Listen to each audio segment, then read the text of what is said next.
Shock and sadness in New York City after a devastating fire there.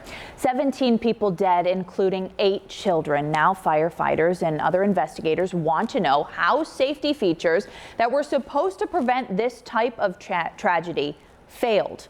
Flames tore through a high-rise in the Bronx on Sunday morning. Investigators say a space heater malfunctioned. That caused a mattress to catch fire. The flames quickly spread throughout the building.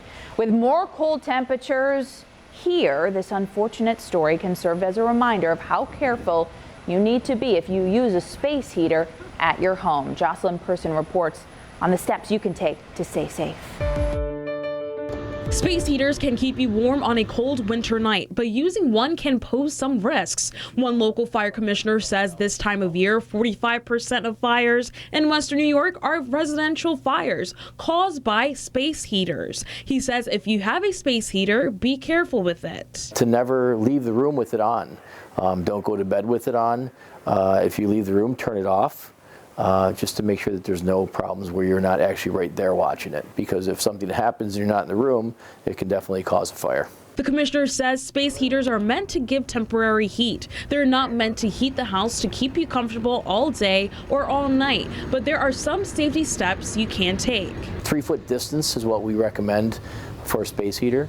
It should be flat on the floor. You want to make sure that you don't use any extension cords with it. They're meant to be plugged directly into a wall socket, so you don't short it out and cause an electrical fire. And of course, he advises you to keep an eye on it. The only type of space heaters they recommend for an inside living area would be an electric one that's certified, in good condition, doesn't have any shorts in the cable, and you are in the area and making sure you're watching it while it's on.